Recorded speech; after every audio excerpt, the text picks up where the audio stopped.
I'm Brian V, and this is Why We Work. Today, I have the great pleasure of speaking with Debbie Mourey. Debbie is the author of An Authentic Human's Guide to Meaningful Work. Today, I want to find out what are some struggles, some frustrations people have in their work, and how can we get over them to find meaningful work? What is meaningful work, and how can people thrive in their work? Join me in my conversation today with Debbie Mourey. I'm Brian V, and this is Why We Work. Today, I have the great pleasure of speaking with Deborah Mourey. Good day, fine lady. Good day, sir. And Across the pond. it is across the way over here in South Korea, and you're in the States. Thank you for coming on. I appreciate you giving me the time. There was something that I want to start doing now is just saying, what industry are you in, and what is it that you're doing now? Good question. So right now, what I'm doing is working to generate a conversation among millennials and Gen Zs about meaningful work, but authentic meaningful work.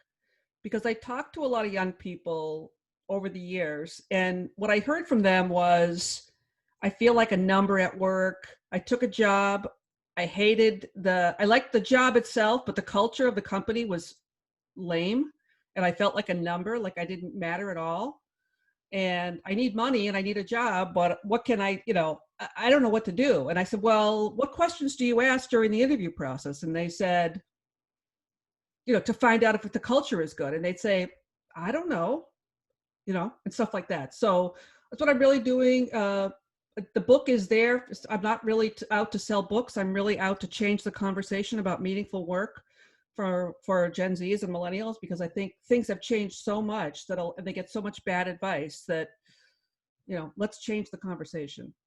So it's Well, kind of a lofty goal, but your authentic guide, your human's guide to meaningful work is a guide. It's a good handy book for people to have and carry along as they change careers.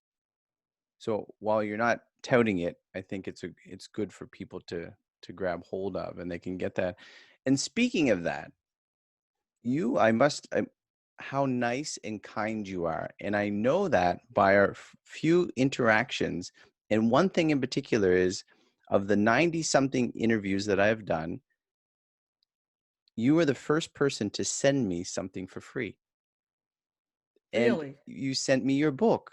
And I've interviewed many people who have books, and it's not a knock on them, but it was just like one of those first things starting my podcast 6 months ago or something. It was just, I'm like, I didn't ask for it, but you were just kind to give it. And you're not even saying about your book. So it was just like, you're like, here, this might be good for you to do. And how we met, and you're like, hey, maybe we can talk sometime. And you weren't looking to be interviewed. So I just wanted to Right. say how kind and generous you must be to, give something to a fool like myself.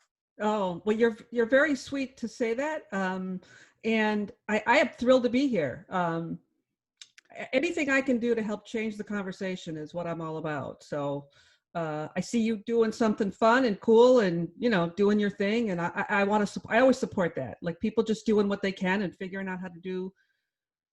Jump in there. That takes guts to just start something like what you've done here. So congratulations on that. I think it's a good conversation for people to be having, whether it's for people who are older or younger, no matter Mhm. who it is. It's a good conversation. Debbie, could you bring us back? What would have been your very first job? The first job that you had as a teenager, something that got you out of the house to make $1.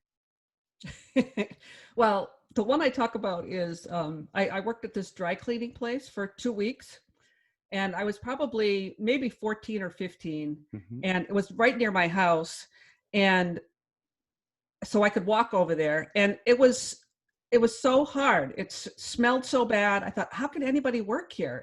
You're gonna just like you're gonna die of some kind of terrible Mhm. exposure or something. Poisoning, So yes. yeah, so that didn't last long. But after that, Why did you get that at 14? I mean, that's the kind of the average age, North American age of getting a job doing something. yeah, I my my parents were alcoholics, and so I had, I mean, as people say, I had, some people have it better, some people had it worse than me. Hmm. But the good thing about it, and I wouldn't recommend it to anybody, but the good thing about it was it caused me to be very independent. And so I had already been working summers, doing what's called being a mother's helper, which is like a nanny job. And I'd already been doing that and living away from home from when I was 11. So I'd already been spending summers away from home, the entire summer. And so then I came back, and we had just moved to a new town. I moved 3 times when I was in high school. I went to 3 different high schools. So, I thought I would try to see if I could get some money, and that didn't work out very, very well. Debbie, I was speaking to someone yesterday at an interview with Ron Lovett, and he mentioned about some kind of hard upbringing, and Mm, that he realized there was three, at least in his mind, 3 stages of why he did the things he did. And when he first got a job, the first one was to escape, right? To mm, get out of the home, right? To just go do something different. And then as he got a little bit older and he started to gain some traction in his work, it was kind of to prove to mm, people, I can do this, or look at me, or whatever. And then as he got a family and he was more successful and more grounded, it was to excel and to provide. Do you find that is somewhat mm. true? There may be more or less, but do you find that true to be the case? Absolutely. I mean, I've never heard it articulated that way. So he's a smart guy, but absolutely, I would say escape, a little bit of, maybe it was for myself, but I can do this. And then, yeah, to provide, and also to shine, I would say, for Yeah. myself, Hmm. to make that journey worthwhile for me. That's what I wanted. I didn't want anybody. I mean, the good news about being independent is it permeated my whole life. So when people said, "Oh, you can't do that," I would be like, "Yeah, I can, and you do it your way, and I'm doing it my way. So whatever." So I didn't have to listen to people's bad advice. I didn't get much bad advice because Hmm. nobody talked to me about Which could be bad. anything. It could be bad advice in itself. Nothing. Right. Yeah. Well, but you Yep. find your way. I found my way. So it's an How interesting thing. how did you keep progressing in your work? So you were being a nanny, then you were working at the dry cleaner. Where did that bring you in terms of schooling in high school, maybe? Yeah. So in high school, I didn't work during the school year, but in the summers, I used to go. I was from Massachusetts, and we moved to Florida. That's where I spent the last 2 years of high school, or a year and a half, or whatever. And so in the summers, I would work full time, live on Cape Cod. I lived in a rooming house, like a boarding house, but there was no food there. I had a little hot plate, and I would, cook up my soup and my Chef Boyardee or whatever.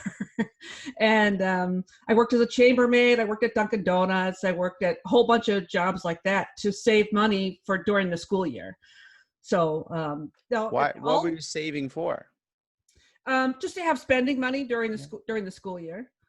Um, Was this starting to mold and shape your idea for life after high school? Were you thinking college? Were you wanting to get on a certain career path?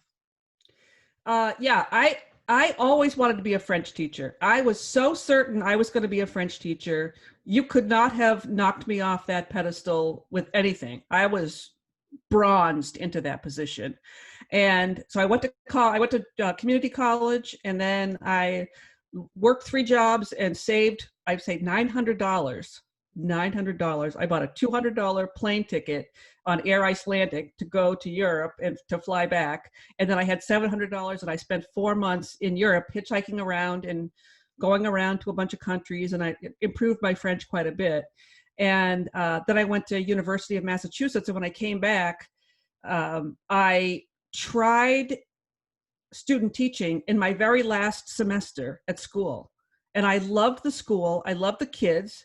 What I didn't like was the teacher's lounge and the whole sort of the way the teachers talked about students. It The made me crazy. cloud, Yes. the And this atmosphere. kid's a bad kid, and that kid's sister is a blah blah.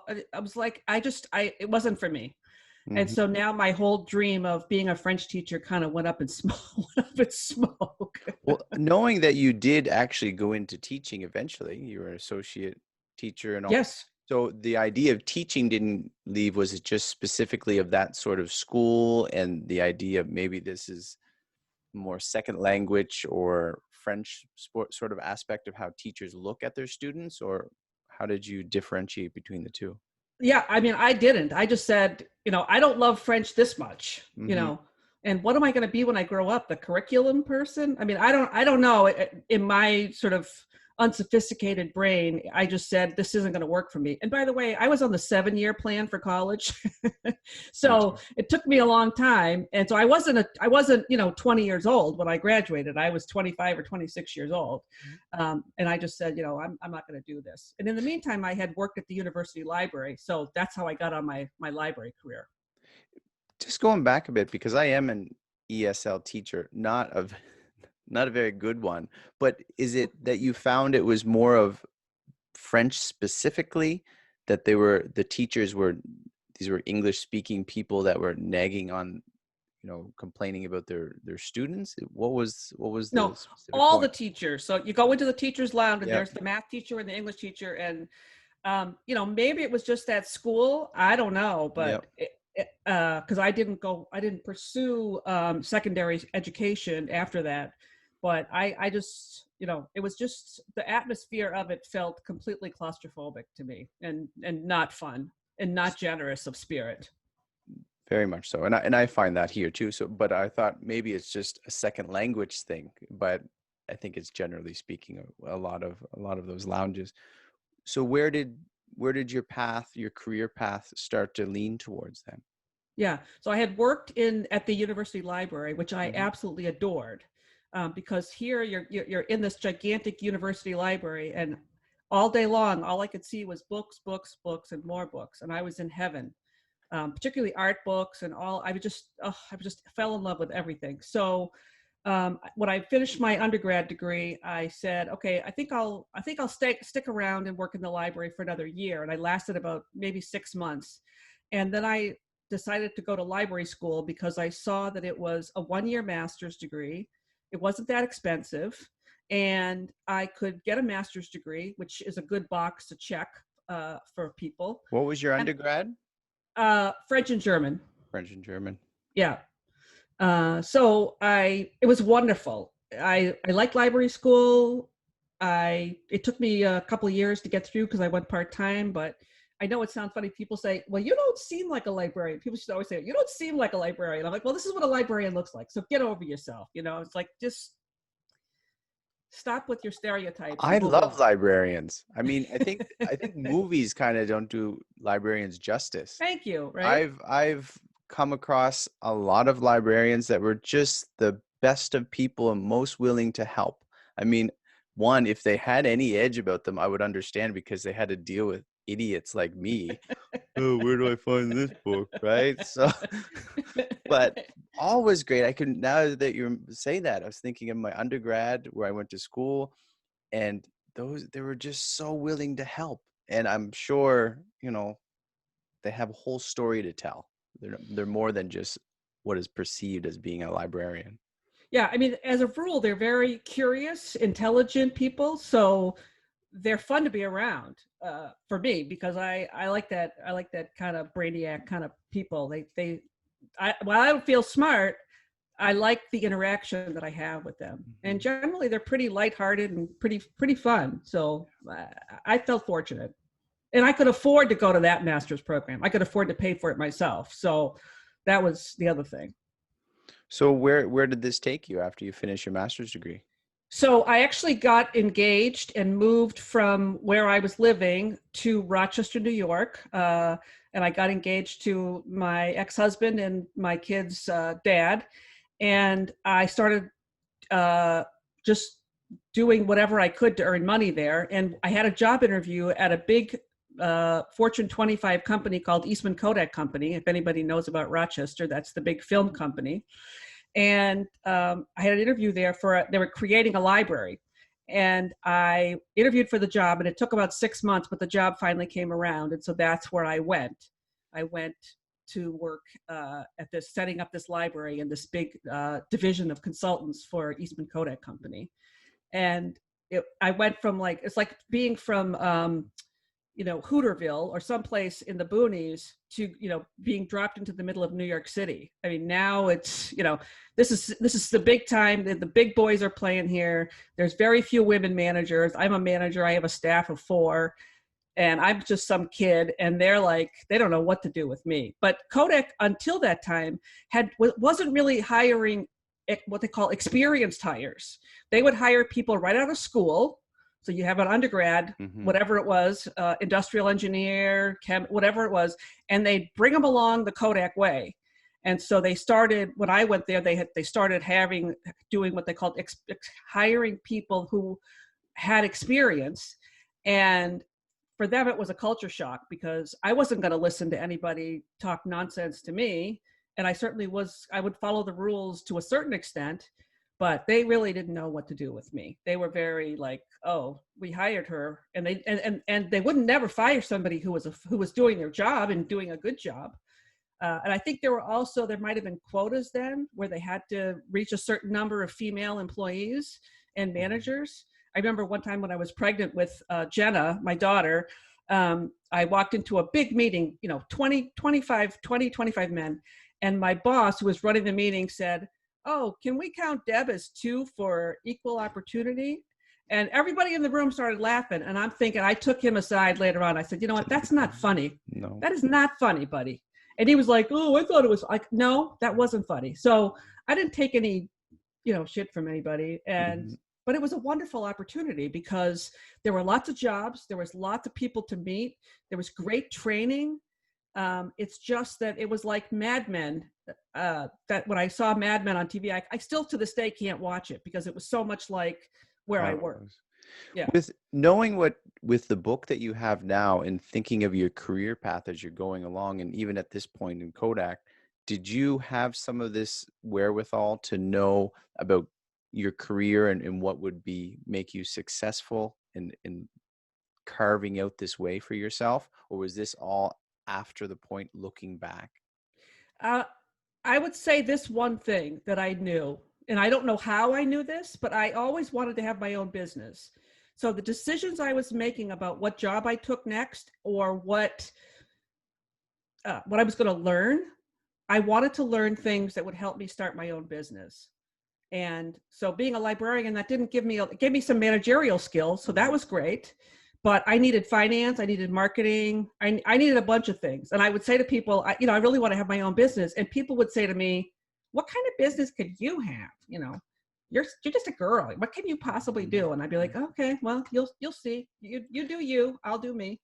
It's wonderful that you say that because I didn't have that foresight to think, this is what I wanted. Therefore, everything I'm doing has a purpose. I kind of just stumbled along. And I think people are either in one category or the other in that they kind of know there's a goal set before them and they're going to pursue it, even though some rocky points come, even though they have to step up some of these ladders. But other people, on the other hand, kind of just stumble through life. And I'm glad you said to have a goal. And so even if you don't have a lot of knowledge, you don't have a lot of experience, you're not sure what you're going to do, if you have a goal before you, set that carrot before you, then that might help you regardless of what you go through to get there. Yeah. And this is what I'm trying to work on with the young people that I do Zoom calls with is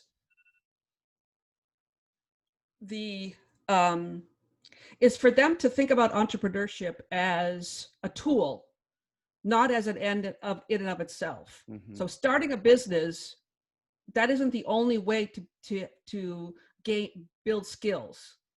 You can build skills in finance or marketing or whatever and think, well, maybe I'll start a business someday, but you don't ever have to do it in order to have the ability to see a wide base of skills that might be helpful to you. And that's the conversation that I'm having with them. You don't have to start a company to be successful. All your entrepreneurial skills will help you no matter what you do, even if you work inside a big company or a small company. All of those things are going to help make you a better employee and a happier person because you're going to have more choices because you've got more skills. Yeah. fill up your toolbox in whatever it is you're doing, and Exactly. you'll be a skilled technician. So what are you doing now, Debbie, and what have you been doing for the last couple of years, maybe several years, in that you're still doing? Yeah. So I've recently stopped working for Jenna and Julian after 8 years, 9 years, something like that, because Jenna decided she was going to leave the internet. And if anybody is listening that knows about Jenna Marbles, I would say to you, thank you for all your good wishes. And she's doing great. And I'm so relieved as her mother that she is doing what she needs to do to take care of herself. So I appreciate everyone honoring her request for radio silence or just good wishes, and leave her be to find her way. And so, but that was really fun for me, because not only did I get to help her start her business, but I also got to be there for my child while they grew something and found their a creative path to earn money. And so for me, that was pure joy, and I I got paid think for it. I think this also speaks of how kind you are and humble you are, because in our conversations, in our interaction over the last couple of weeks, I had no idea. One, I had no idea who your daughter was. I said this already, but no offense to your daughter. I'm just not on YouTube a Absolutely. lot to find out those things.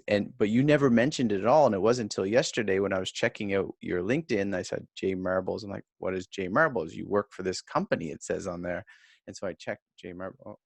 Okay. And then I saw that she had since stopped doing it. But through that whole time, you never mentioned it. You're not riding on the coattails of your daughter's successes, which I think is Yeah. wonderful. Yeah. I mean, fame is a very strange thing. And I would say what people say, oh, but was she a theater kid in school or whatever? She wasn't. She never started out to do that career. She has a master's degree in sports psychology. So there wasn't anything innately in the, in Hers. her that said, oh, good, I want to be famous. I want to have this channel. She stumbled into it. Talk about stumbling into things. I mean, she stumbled into it and then, made a video every week that she wrote, filmed, starred in, edited, and uploaded every week for almost 10 years by herself. I mean, it's with only 1 week off a year, which was, or 2 weeks off, which are the weeks around Christmas. Mm-hmm. It's an extraordinary thing that she was able to do. So what I knew and what I learned was that what she did didn't have anything to do with me. I had nothing to do with the creative side of things. I was just there to help her make sure she stayed out of trouble with the law. Not that she was doing anything illegal, but Mm-hmm. the, Protect. the more you grow up, the more you realize that the world can be a difficult place, and you can get yourself in over your head without even knowing it or thinking Mm-hmm. about it.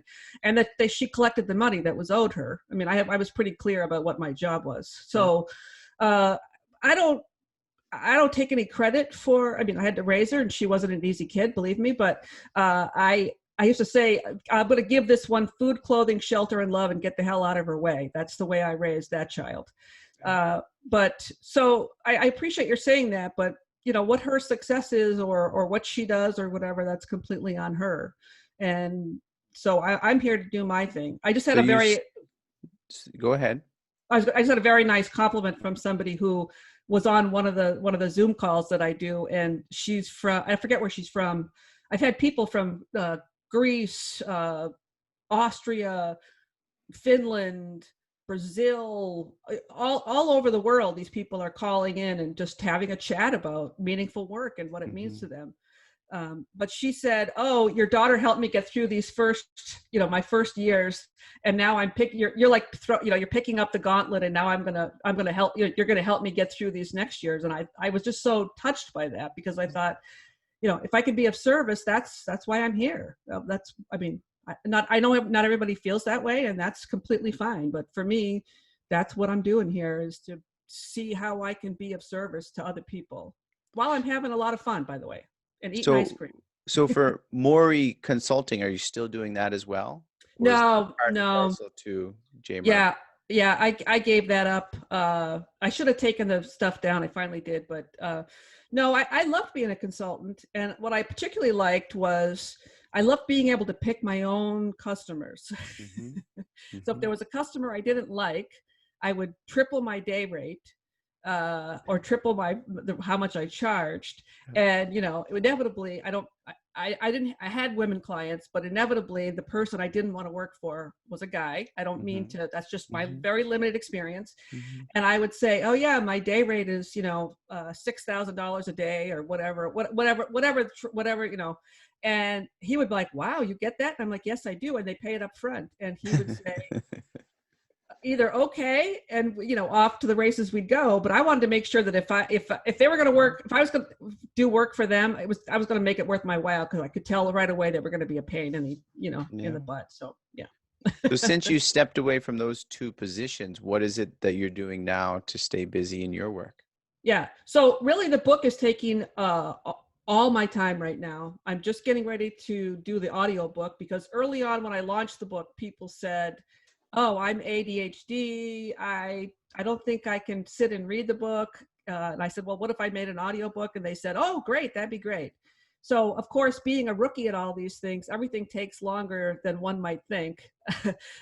So I have found somebody, and I haven't started recording yet, but I am going to record it myself, because I thought I want people to hear my voice Mhm. saying, you can do this, you can do it, you can be okay. Just keep going and believe in yourself, and don't listen to these people who tell you the stupidest things you've ever heard. Even though you haven't started recording, do you know anything about that process? Well, I do now, because the reason I've got this set up here is because I'm getting ready to do that. And uh, my editor uh, pointed me in the direction of a company that does remote audiobook production. Mhm. Mhm. And while I'm not going to use their services in a typical way, because I probably am advanced in some ways, and I'm also less fussy, because I think my audience is less fussy than some other people. Mhm. If I repeat sentences because I think they're important, and I want somebody who's auditorially processing that so they hear it twice because I think it's important, I can do that. So I am learning about it, and I'm reading the book out loud for like the 10th time, because I had to Okay. read through it 10 times, at least 9 times or whatever, to when I went through the editing process. So now I'm reading it out loud with the idea that I'm going to record it, and it's a different process of reading it out loud for being ready to record it than looking for mistakes or changes or whatever. I was just wondering the process myself. I've interviewed several voiceover actors who Mm. they even they find their work online doing voiceover work, and they have their own studios in their home, a good microphone, a little bit of a treated room, those sorts of things. And I never really asked about, especially you, it's your baby, your book, wondering, you read a good sentence, you move on to is it you stumble, you go back a paragraph, is it a whole page that you would do, those sorts of things. So when you get into it, I'd like to know how that Yeah. actually works out. Yeah, I think it's really an interesting thing. Now, they don't recommend most people read their own books for lots of Hmm. reasons, but they said if it's an autobiography, or if it's whatever, and so they said, yeah, we think it would be good if you read it, just because the audience for the book tends to be younger people. I have 50,000 Twitter followers now. In and of itself, that doesn't mean anything, but I have good engagement there. So people know me. That's how I've sold as many books as I've sold, because I published it myself, because I was not going to have some publisher. I mean, I've already established that I'm not going to listen to uh, jackasses, right? So People at um, desks, yeah. yeah. So I knew I'd have to publish the book myself, because I was never going to say, if somebody said, well, this will sell more books, so you should include this. Like, no, we're not doing that. But again, my goal isn't to sell books. My goal is to see if we can change the conversation and use the book. The good thing, there's a couple good things about the book, if I can go there now. One is Absolutely. that there's case studies in the book that are my friends. They're all people that I know well, and who have such inspiring stories. And I love that.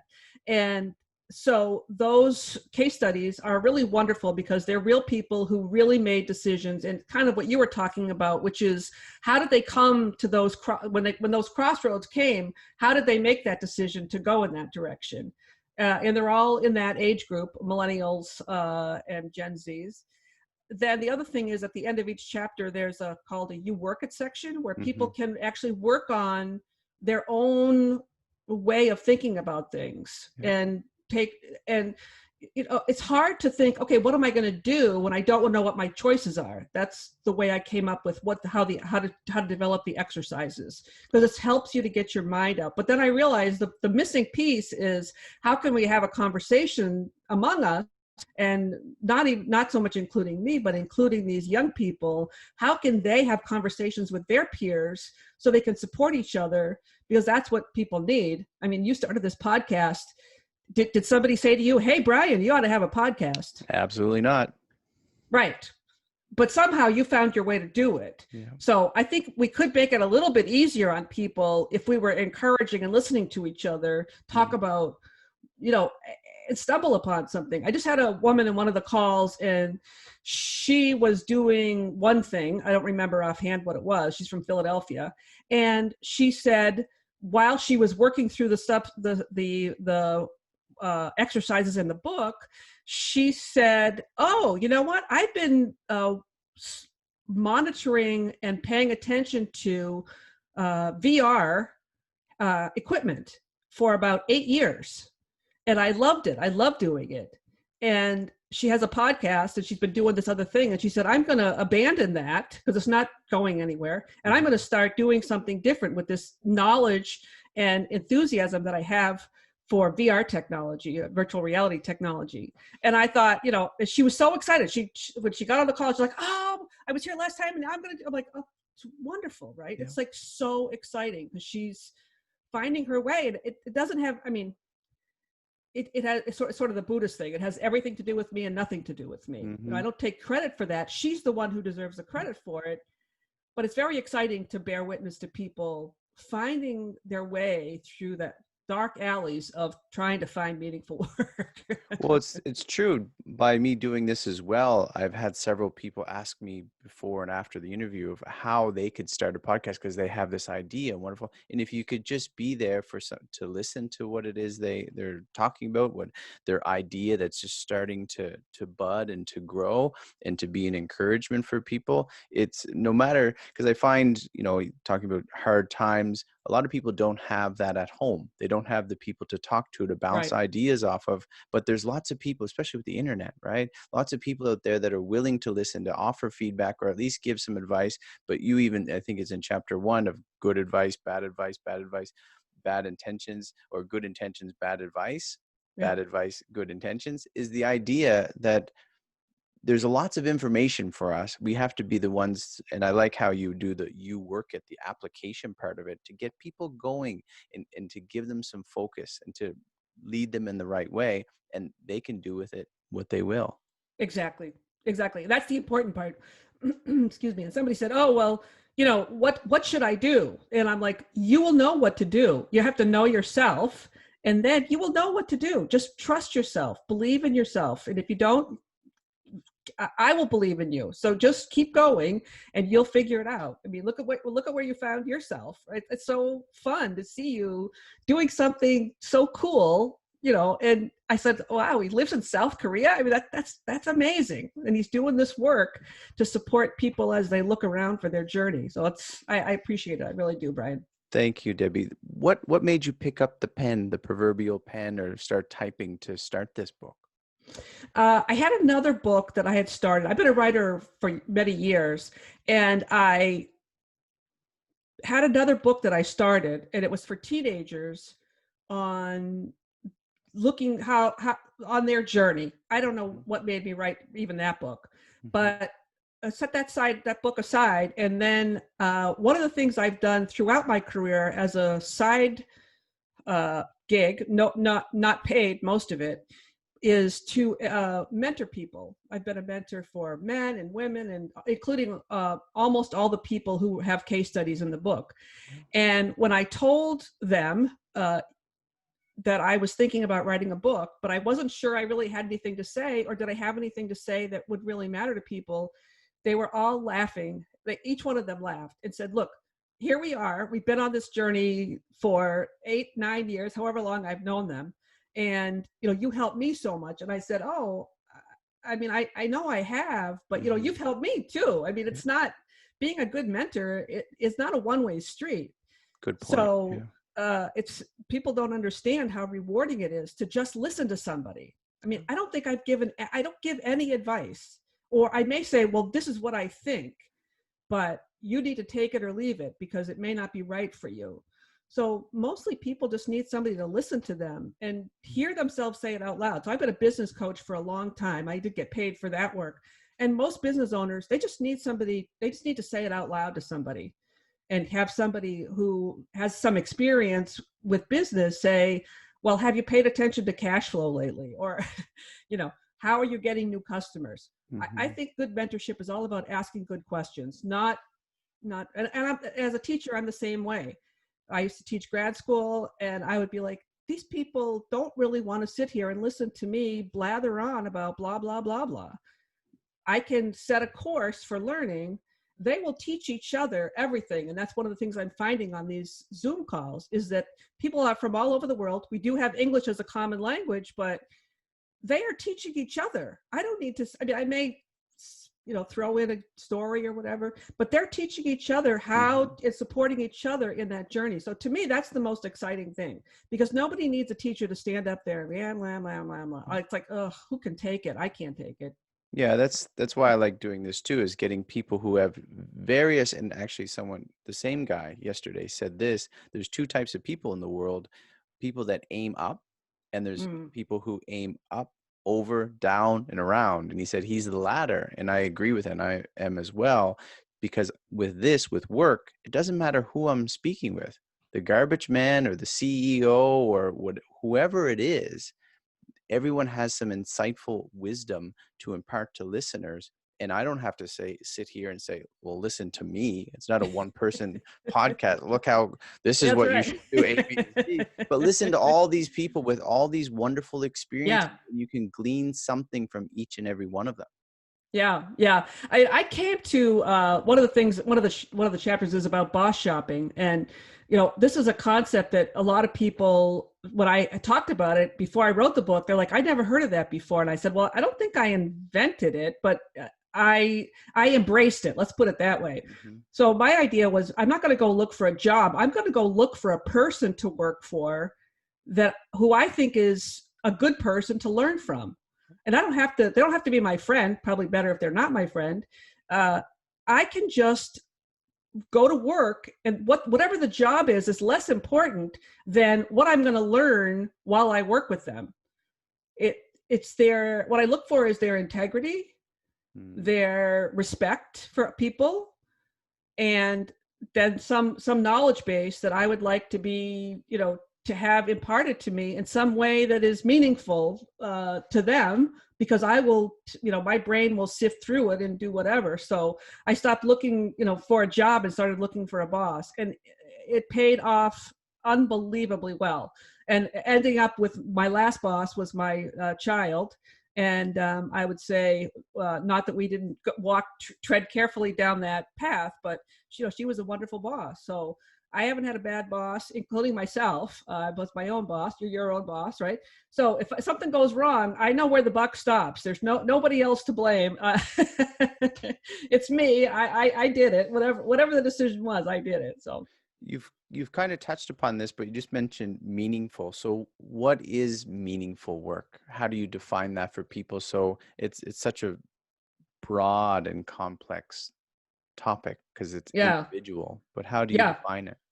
Well, I don't think I really defined it in the book, but what I think is that the reason why it's hard to find meaningful work is that what's meaningful to you may not be meaningful to me. Likely isn't. Hmm. That doesn't mean we don't share common values of respect or integrity, but what I bring to the table, excuse me, what, you know, my upbringing, my Hmm. education, my culture, my religion, my family, all of these things shape us into a person. And then we have experiences, whether they're job or life or whatever. And when you put those things together, that's where the path starts and that's where the path goes from. So the reason why there's no formula for finding meaningful work, aside from the one that I kind of made up for the book, is it's going to be up to you to figure that out. And there's a lot of books written about follow your purpose, follow your passion, follow this, follow that. And I'm not against any of that. I think purpose is probably as good a thing as any, but passion or purpose, if you can't make a living doing it, what good is it, right? I mean, if you can't earn money doing it, what good is it to pursue it in hopes that you're going to make money, because you need to eat. So I think that's why I say it's like your values, and then your skills, and then your resources, which is how many people do you have in your network? Are your mentors? Are you reaching out? And it's the combination of those things that help us find a journey that's meaningful. And that starts, in my mind, with understanding ourselves and understanding our skills. And then, at least for 6 months at a time, thinking about where we want to go. Mm-hmm. How are we going to get there? What's it going to look like for 6 months? I think all of these plans of 5 years, and also asking, in the book I tell a story about, when kids are in junior high and high, like, what are you going to do? How are you going to, What do you want to be when you grow up? Yeah, what are you going to be when you grow up? Like, That's not a pressure question, is it? No, not at all, right? What do you want to do for the rest of your life? I want to eat noodles. Exactly, right? I remember people used to ask Jenna that question all the time. Whoa, where do you see yourself in 5 years? And she would say to them with a completely straight face, I have no idea. I'm a kid, right? And so it's just very frustrating for people to try to live up to the expectations of all of these things when you can't possibly do it. So that's why I say, look at these things in very small chunks. Like, what do I want to do for 6 months or a year or something like that? I mean, if you're one of those people who, I was thinking about this the other day. I mean, I have 2 children. My older child, my son, he had a calling. He's a scientist. He kind of knew he was going to be a scientist. Now, he may change what he's doing in the future, but he was on a path to become a scientist, and he didn't stray from that. He didn't say, oh, I'm going to now I'm going to be a writer. He stayed on that path. So some people get a calling and they stick to that path. This conversation or this may not be for them because they feel committed to a path and they're doing it, and they can earn a living doing it, or they live with the very little money that they can do if they're an artist or someone else that where it's not quite as lucrative as science. But I think it's just an individual journey, and all I'm looking for is to cheer people, give them, fortify them for the journey, support them, cheer them on. Freaking do it, you guys. Just freaking do it. I like the underlying warning, what the hesitation you have towards people who talk about passion and following that passion, because some people say, let everything go and follow that passion. And I'll say that's not the way to do it, because you do have to eat. And you know what? That passion may just turn out to be a hobby where there's nothing to it besides some enjoyment at the end of the day. Yeah. And that's fine. But it's got one of my interviewees, Oscar, by the book is gender neutral, because I thought so much of what young people hear today is, oh, if Susie did this and Dave did this, it colors the story. Right? So if Sally did it, then if you're a guy reading that, or even a woman, a woman did. I mean, it's sort of, it's an unconscious bias in my mind. So the book is gender neutral. So Oscar's story in the book is, oh, and you'd never know it was Oscar. But Oscar, my friend Oscar would say, look, I want to do something that I know I'm good at, that I think makes a difference to other people, where I can earn a living that's a pretty good living. I don't need to make $1 million, but I don't want to be poverty stricken either. And he got accepted into several high-powered MBA schools, and he said, wait, I'm going to spend $200,000 to do that, or I can go start my own company. Which one am I? I'm going to go start my own company. And that's what he did. And his company's right now, he's had it for, I think, maybe 8 or 9 years, and he's had to pivot a lot, but he's had a lot of fun doing it, and I admire what he's done. You mentioned your frustration with how some people perceive these things. What are the frustrations, or why are people frustrated in their work and unwilling to change? Yeah, I don't know if I know why other people don't want to change. I guess I think about it from my own self, which is, I lack confidence. And while I might seem confident, and I certainly can be confident, I know there were times when I said, I can't do that. Now, one of the other stories that I just makes me crazy is that, particularly with the women that I mentor, they call me up and they say, look, I'm going to apply for this job, but I don't think I have the right credentials to do it. And so I said, well, send me the job. And, if I don't know the role, send me your resume and send me the job. And I talked to them a little bit. And the woman is eminently overqualified for the job. Of which she didn't think she was qualified for in the first Right. place. And then the same thing happens with some guy. And I'm not trying to, these are obviously stereotypes. So I'm sure there's a lot of exceptions to it. The guy thinks he's overqualified. And he is. He's inevitably what the guy says is, I don't think I'm qualified for this job, but I'm going to apply for it anyway. Oh, you're going to do it. Yeah. Because I don't know this for sure, but it seems to me like we train men, and men get trained to take a risk, and women do not. And I think that's a tragedy. Mm-hmm.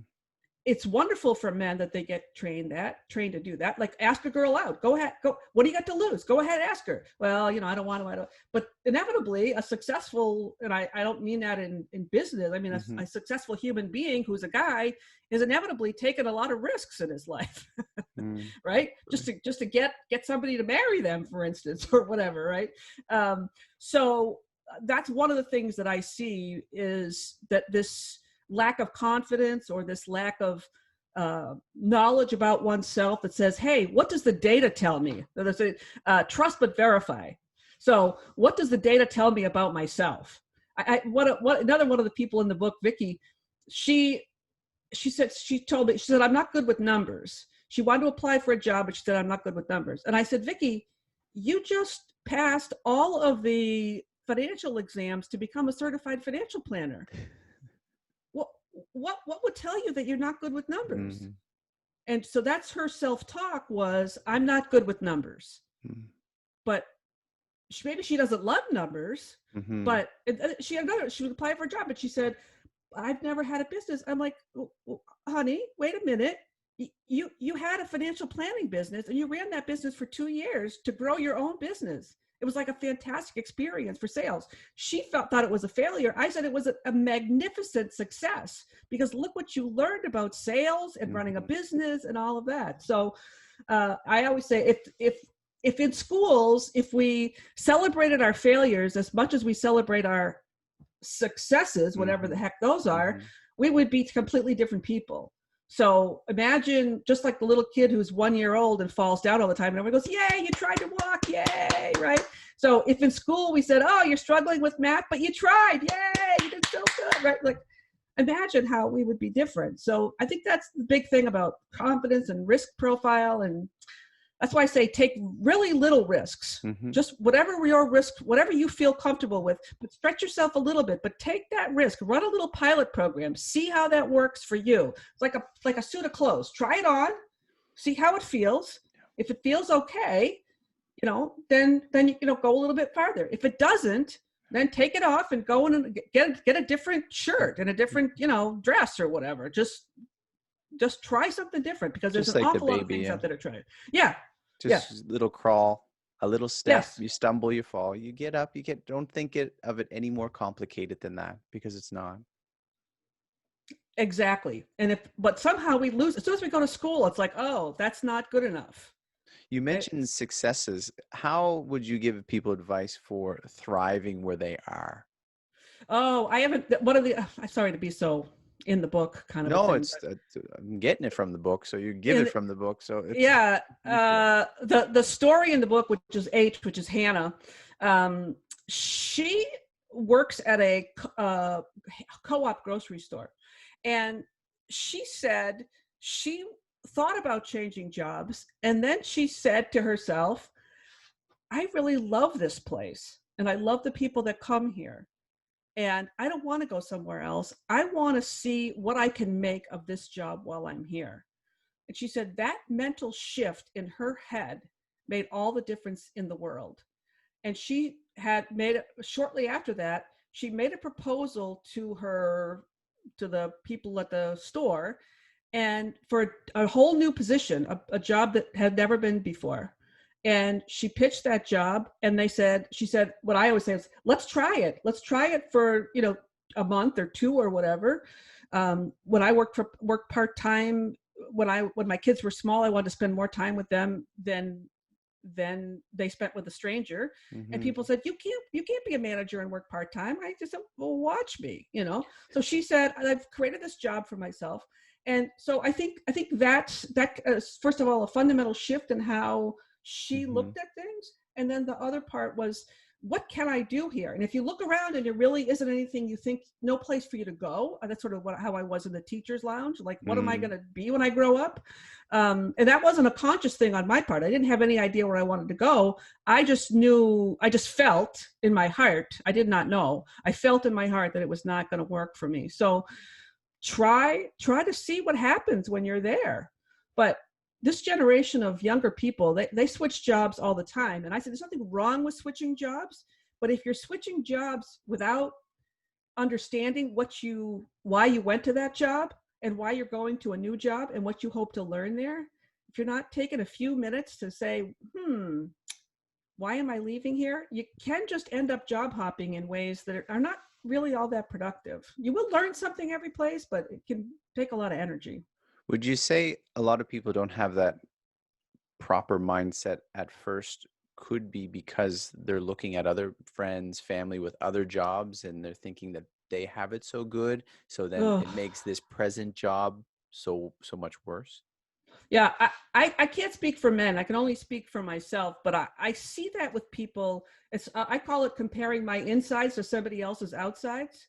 So I feel inadequate because I think they've got something. But the truth is, I don't have any idea whether they like that job or not. And maybe they've been trained to say, oh no, I love this job. It's fantastic. I make great money or whatever. Or they may have just different values than you. So how can you compare whether my values are better than someone else's? I can't. I mean, you could say, yeah, I think my values are better than somebody else, but why would I do that? I mean, what's in it for me to compare myself to somebody else? I think it's kind of a waste of energy. I think people can be an inspiration, but comparing without all the facts, and you're never going to have all the facts on how somebody else really feels. It's like looking at somebody else's marriage and going, well, they're really happy. I mean, look at them. By looking in a photo. Yeah, or even watching them over dinner. I mean, you just don't have any idea really what happens in that marriage. So all that comparing is just, I think, a big waste of energy. But I mean, it's kind of a human thing to do. So focusing on you, Debbie, what is a skill that you've had to develop, especially as an author?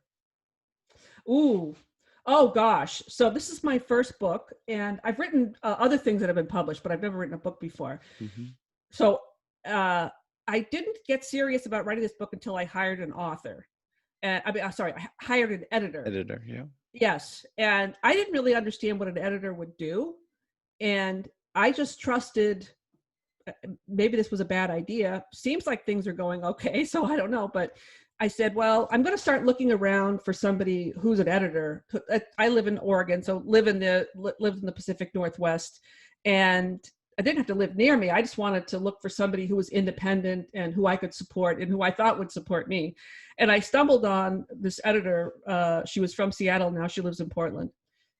Excuse me. And I'm just amazed at how talented an editor has to be. And you're kind of babysitter. You're kind of, you're an author yourself. You're a writer. I don't even know how to describe it. So appreciating the work of an editor, of a copywriter, a line editor. I have someone that helps me with the publishing part of it. There's so much to learn. Life is very exciting. For me, when I'm learning, I'm good. Those are my three qualifications for how I spend my time. Am I learning? Am I having fun? And am I appreciated? And so am I learning? That part's pretty easy because either I'm learning or I'm not. That's not tricky for me. Am I appreciated that doesn't have to be, it could be money, or it could be how I'm rewarded, how I'm compensated. But it also is, do I get the feeling that the person that I am working for, whether it's a client or a boss or whatever customer, do I think that they respect me and that they are looking at me with, kind of what I call yes eyes, right? Like, yes, I see you, I hear you. And am I having fun? That's pretty easy to tell too. So if I have 2 out of the 3 of those, I'm golden. I'm good. I don't need all 3 of them. If I could get all 3 of them, I would. As a independent author, am I appreciated? I certainly appreciate myself, but I'm never gonna, nobody's ever gonna make $1 million. Not that I want $1 million, but you're never gonna get rich. Let's put it that way. Selling your own book. Yeah. So I'm not very smart, but as a skill, are you learning to what? What is it? Oh, sorry. I didn't answer your question, I guess. It So could I have went would over my head. I mean, no. your answer is very good. I think the idea is so learning how to take a story, which I'm a storyteller, and make that into something that can be useful to other people. Mm-hmm.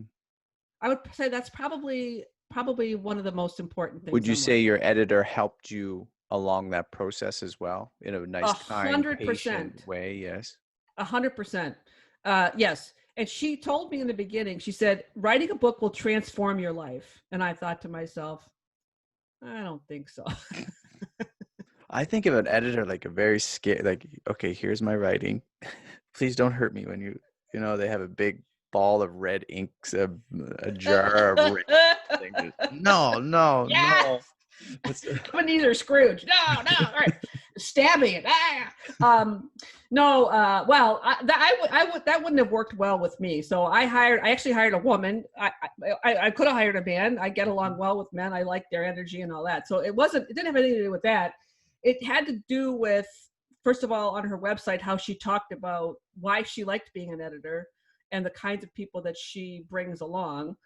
And I think I just got lucky because I didn't really look around. After I found her, I looked around a little bit, but I stopped looking around because I thought once I talked to her and met her, I was like, yeah, this is good. This is going to work out. And part of it was just taking a leap of faith and just saying, I haven't got anything to lose at this point. I'll lose some money or whatever, but I'm going to learn no matter what. And since learning is one of my main goals, that's all I care about is, am I going to learn? And she seemed nice. So it's, we weren't going to get into a big fight about it. Debbie, as learning goes, it takes time and energy. What you're doing takes time and energy. How do you stay productive? How do you keep going? You were very busy, probably up a few years ago but now you're focused, so you could still be just as busy. How are you staying productive? Yeah, that's an excellent question. I'm a baby boomer, so working a lot, working hard is like in my DNA. It's kind of annoying, actually. And so I have a routine of getting up, and I don't take a shower when I get up. A lot of people do. I don't. I eat breakfast. I take a short walk, and then I come back and work, whether it's writing or whatever, just doing whatever the work is. So I need a schedule. If I didn't do that, if I waited until the afternoon I wouldn't be productive. So it's just sticking to the schedule is all I can say. And then I trick myself into doing things I don't want to do. I've been doing this since high school. So the things I don't want to do, I put them on a list, and then I say, well, if I do this, then I can do that thing, which is a lot more fun. And eat chocolate or something. Yeah, well, or whatever it is. Yeah, it could be, it probably wouldn't be a food. It might be, watch something on TV, watch TV, yeah. Some music, yeah. or little treat, yeah. Take a few minutes to just close my eyes or something like that. But so you can't do this other thing until you do this thing you hate or dislike. Exactly. I make myself do it. That's the only way I got through school was by bribing myself to do the thing. In fact, people say, "Oh, I put off the thing I don't want to do to the last minute." I mean, I'm a Capricorn, so I'm quite disciplined. So I would do the thing, whatever the thing is that I want to do the least. That's what I do first. Considering it has to be important, but that's what I do first. Because otherwise, if procrastination is not, and I would say I don't procrastinate at all, because I certainly do, but I don't want to be procrastinating. That just causes a reverberation of problems that I'm not interested in. You mentioned scheduling. Is there a tool that you use that it helps you stay efficient in your work? Something specific? No, because it's just me. And when I had my, when I was a consultant, I actually manage my inbox. My inbox is kind of my to-do list, and I know Hmm. a lot of people would find that annoying. It's just the way I do it, and I put everything on my calendar that I got to do. So it's just I manage myself by Google basically. Knowing your first job in dry cleaning, technically me being a nanny, right? But Yeah. and switching jobs along the way, and people are in similar paths, younger people getting their first job, other people switching their job if they're finding they're frustrated or for whatever reason. Do you have a tip for people just getting into their first line of work or changing a career? That's a good question. Um, I would say the thing I did for myself was I said, look, unless it was like a waitressing job or something that really it wasn't on a career path, most likely. Hmm. I would say I said you could have 6 months to do, or 3 months. I don't have to prove anything for 3 months or 2 months or whatever it is.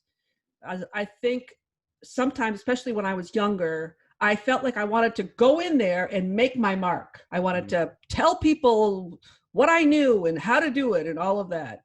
And I found that didn't work as well for me as Hmm. I wanted. So take time to assess who's got the power. I say if you don't if the organization doesn't have an organization chart, uh, make up your own. See who has Hmm. the power, because the, Hmm. the the title doesn't always reflect who has the power in the organization. And I'm not saying power like who's the CEO necessarily. A lot of times there's technical people, there's other people that really influence the culture in a place that you may never even have realized unless you looked around Hmm. at that. The heart of the organization, Yes, maybe. yes. Who has the heart, and where are those people? Mhm. And watch them, and watch how people are rewarded. And because in an autocratic place, you'll be able to see very quickly that people are being rewarded for doing what people want them to do. And if that's not what you want to do, Mm. then watch what people do. Pay attention to find people that you can relate to there, and you don't have to cozy up to them, but it can be easier to observe behavior than you think. um I just had something else, but I forgot what it was, so oh It's well. okay. The idea you mentioned earlier, integrity. Mm. Is there a character trait that you feel is one, whether in the workplace or you as being an author, is is very important to have as one of your top character traits for people? Well, I don't know if integrity and authenticity, I don't know if authenticity is a trait, but what I've observed in millennials and in Gen Zs is that they crave authenticity, and they can spot a phony a million miles away. Mm. I mean, I see people trying to come in and talk to these young people like, "Oh, I'm so special, I'm so important." And they don't say anything. They don't go, "You're a phony." They just sit there and take it in, and then they come to their conclusion. They'll test out what they saw, but you know, that's why I put authentic in the book, Yeah. because I think it's the most important thing is to be true to yourself and find a way for you. And particularly in difficult times when we have a lot of discrimination, a lot of systemic discrimination, Mhm. and other things that are very discouraging for a lot of people, and not a lot of people don't want to tolerate that. We live in a world, this is the way the world is. We can't change everything overnight, but we can take our time and our energy and our money and our talent and support those people who we know are doing it in a way that reflect your values. And so that's why I think integrity or authenticity or whatever the word is, one of the words I use is congruence. Like I want to be the kind of person who, if you see me on the street or you see me on a podcast or you see me wherever you see me, I'm the same person. What was that word again? I'm learning a new word. It's congruent. CONGRUENCE. Congruence. So that means I am the same person no matter where I Is that am. to be It doesn't congruent? congruent. Yes. Yes. Congruent. Yeah. Sorry, pronouncing it wrong. Yeah. No. You're pronouncing it right, but it's derived from to be congruent. Yes. So So there's that that means plural. compatible, right? Yes. Right. Because when I grew up, you had a persona you wore at work, and then you had a persona you had at home, and you had a persona that you had with your friends. And in some ways that's very normal. It's extremely normal, right? Mm-hmm. I mean, I don't act the same way in front of my grandparents as I do in front of my goofy buddies, right? But that's different than I am one person, one place, and I'm somebody totally else, someplace else. Mm-hmm. And if you think about discrimination, whether it be LGBTQ, discrimination against gender, race, creed, whatever it is, to have to hide who you are in order to be effective is just soul crushing. It's just soul crushing. I'm just watching this program about jazz, and it's in America, and it said, I know it was the Native American effect on rock and roll. That's what it was, and they were talking about how Native Americans who contributed to rock in the 60s and 70s preferred to pass as Black, because there was a lot of intermarriage between Blacks and Native Americans. They preferred to pass as Black than Native Americans because Blacks were treated so much better than Native Americans. And I thought, and it was against the law to have a drum, to own a drum. And I thought, rather than based on your talent or ability or what you're bringing to the table, you have to identify as something else so that you will be perceived at all. Exactly. And I just don't think this generation is going to tolerate that at all. And these managers are just not ready for that. They're just not ready for what these young people are going to dish out. And I have started an effort to provide the "you work it" questions for managers, because my son said, gee, the managers could really use that to help them get to know their employees, their younger employees, and have the conversation. But I wrote the book for young people because I didn't think I could change the minds or support effectively older people. There's some hope for them yet, isn't there? Well, I can do it, and I'm really old. Yeah. So well, no, I'm not saying yeah to that, but there's hope for us all. There is hope for us all, 100%. And that 100%. leads to the education. And generally speaking, where do you place education in a person's life, whether it's formal or informal? Yeah, I think college is not for everyone. And I think this push for everyone to go to college is wrong.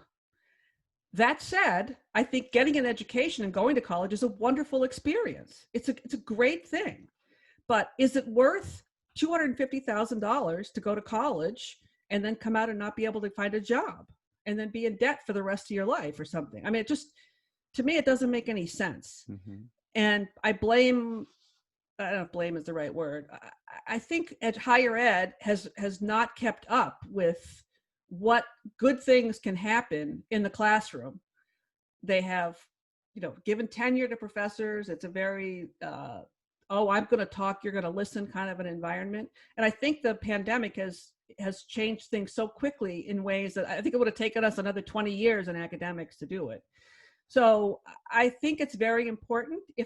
If going to college is a good thing for you, then please, I'm begging you, study something that you like, because studying something you don't like.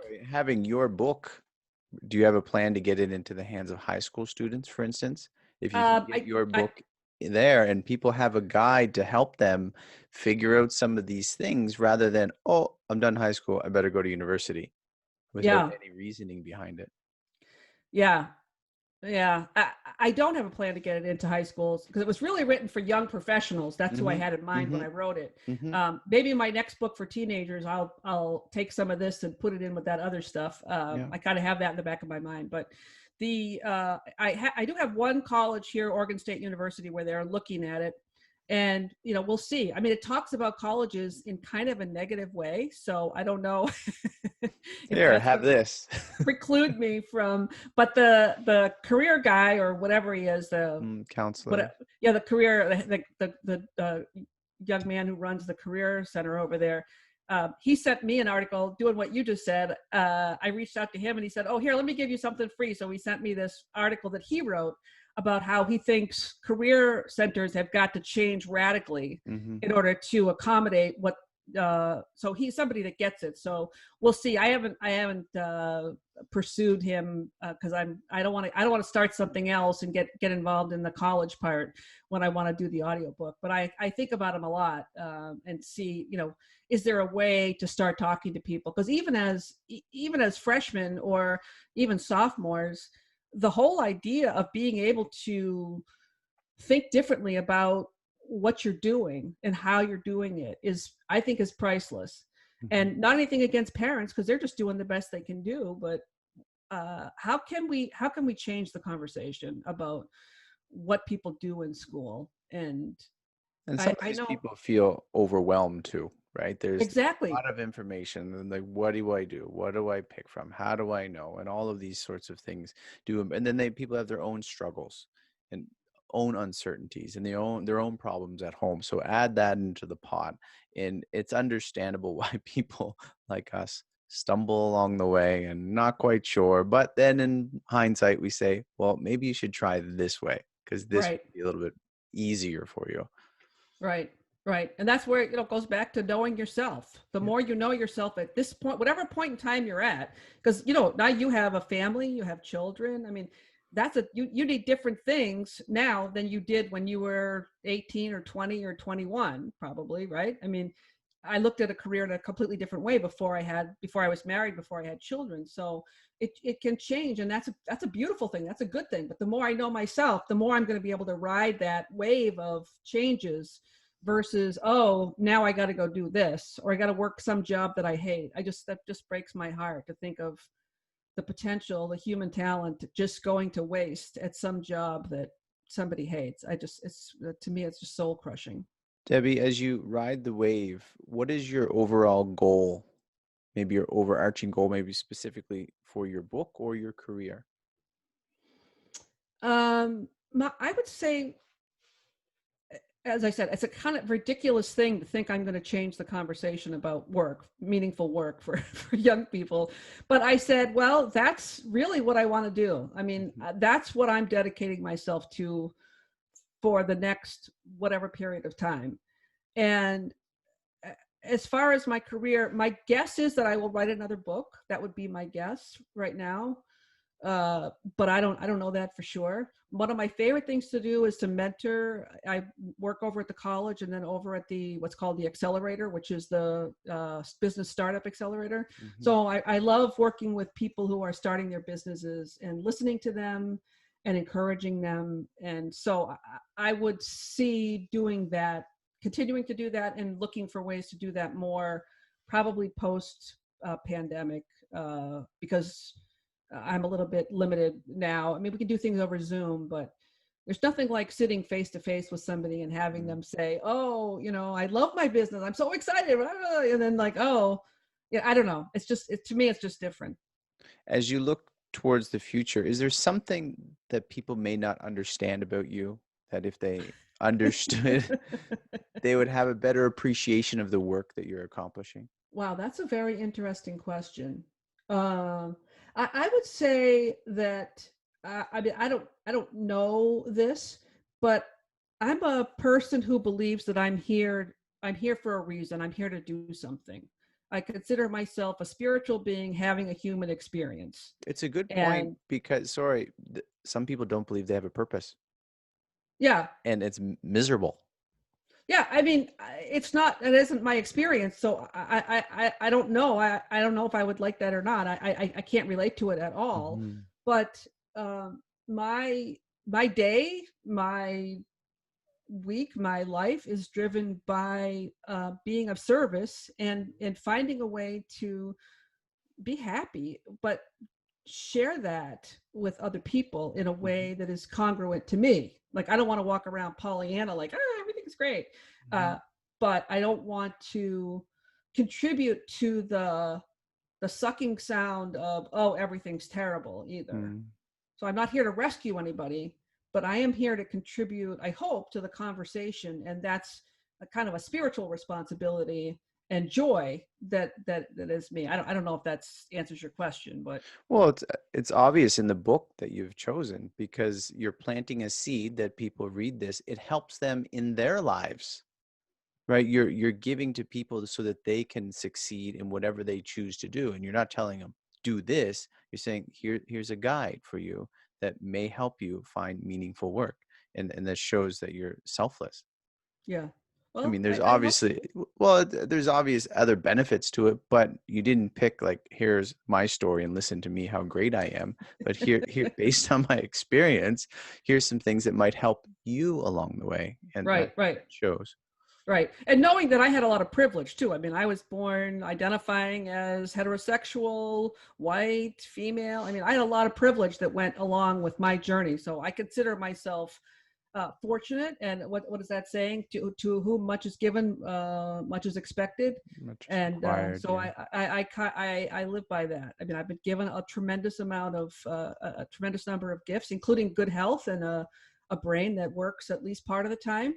And I'm curious and capable of learning. So it's my responsibility to find a way to give back to the world.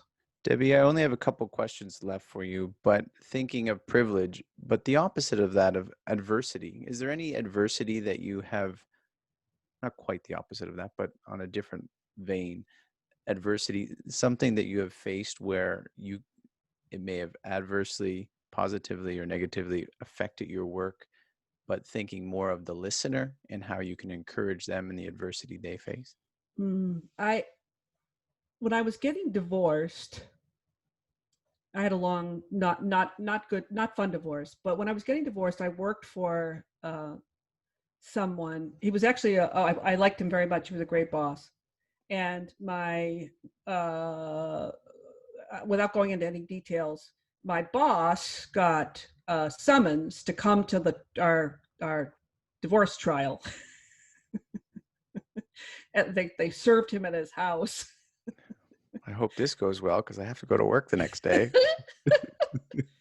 And I'm laughing because it wasn't anything. They were whatever. It doesn't matter. Hmm. But he was there to just talk about whether I worked well or some nonsense. Anyway, so I see him the next day, and I didn't know anything about it. So I see him at work, and he goes, "Can you come in my office?" I'm like, "Fine." So I mean, I am so mortified that this has happened, and he's a Canadian.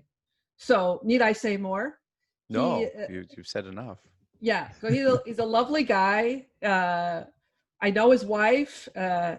He was responsible for a very large budget, and his joke always was his wife. I think her name was Mary Lou. Mary Lou never lets me near a checkbook, or because in my mind I round every number to the nearest million. So he was a funny guy. He was a nice guy, and he called me in and he said, "Look, I've been given," and I got served at home. And my wife said, "Wait, you're being subpoenaed in a divorce action?" And I'm like, "Oh, John, I So don't even know sorry. what to say." It's like I was just like, oh, mortified doesn't even begin to How say. was your day? Yeah, and everything turned out fine, and he was a Mhm, lovely person. But at that moment, and when I was going through that trial, mhm. uh, I remember. Look, I'm not a big religious person, and I don't mean to imply that, but as I was sitting in the courtroom, underneath where the judge sat, it said in big letters, "In God We Trust," and I thought, whatever somebody's interpretation of God is in that context, and there's a lot of interpretations of that. Uh, I just said, look, there are good things waiting for me. That's what I said to myself. And this too shall pass. Whatever Mhm. this too shall pass. So that's what I would say. There are a lot of hard things in life. And everything that happened to me, particularly when I made mistakes or what I thought were mistakes at the time, they taught me the most. You know, what's what Billy Joel says, right? Mistakes are the only things you can truly call your own. So it was such a, if you're in one of those moments or you're having those times when things seem the darkest and that it can't possibly be okay, it will be okay somehow. I can only tell you, it will be okay somehow. I don't know how, but it will be. That's what I believe. This too will pass. Mm-hmm. Debbie, how can people get in contact with you or reach out and get your book? Yeah, Amazon. the website is authenticmeaningfulwork.com, and the book is called, whoa, oh, I just spilled water all over everything, including this book. The book is called An Authentic Human's Guide to Finding Meaningful Work, and on the back is me and my dog. So yeah, I appreciate it, and my Twitter handle is dmourey, at dmourey. So you can follow me there, and that is where I announce my Zoom sessions if somebody wants to join. It's very informal. We just have a conversation about, like, I just did one on entrepreneurship. I'll do another one on mentorship. I'll do one on boss shopping. It's not me talking about anything. It's the people bringing their experiences from the group. So every group is different, and it's just so much fun. It's so much fun. I wish I could spend all my days doing that. Just having these conversations with young people. It's really, it's such a joy. It's such a pleasure. One final question for you, Debbie, and that is, why do you work? Well, again, being a baby boomer, it's what you do. That's Mm-hmm. number one. And I work because I love. As you think about that, Debbie, it reminds me, my mom was a baby boomer, and I told you before we started that just in February she passed away of cancer, but she was on her deathbed pulling herself up. This is why I started the podcast. Pulling, literally, I was like, Mom, get down. Pulling herself up, saying, I got to go to work. Riddled with cancer, but like stubborn enough to say, I got to go to work. Like, this is a woman had 2 or 3 jobs always Yeah. at a time. Was she Irish by any chance, or German, or what's a? Maybe Ira. It was a Mick, right? Is that Oh makes yeah, well, it could be right? Scottish. Yeah. Yeah. Anyway, So yeah, those baby boomers. yeah, baby boomers. I Yeah. gotta go to work. So Mom, yeah, you have like 2 days left. You can take a break. yeah. Now is an okay time to do it. So I think if I put the compulsion aside, or the DNA or the training or whatever it is, I would say it's one of the most fun places I've ever found to meet people, to learn, and to have fun. I mean, that's my criteria for doing stuff, whether it's volunteer work or paid work or whatever. If I can learn and have fun and, meet people, I'm good. I'm good. And I'm kind of an introvert. So it's not like I'm out there going, hey, I can't wait to meet you. But I guess that's why I work, because I don't know how else to have fun. No, that's not true. That's not true. I don't know. I don't know how else to learn. No, that's not true. I don't know. Maybe it's the combination of those three things that really make it so rewarding. So much fun. Debbie Mourey, the author of An Authentic Human's Guide to Meaningful Work, and someone who has planted a seed to help others find meaningful work in their lives. I appreciate your time and thank you for the work that you do. Gosh, Brian, thank you so much. It's been a pleasure.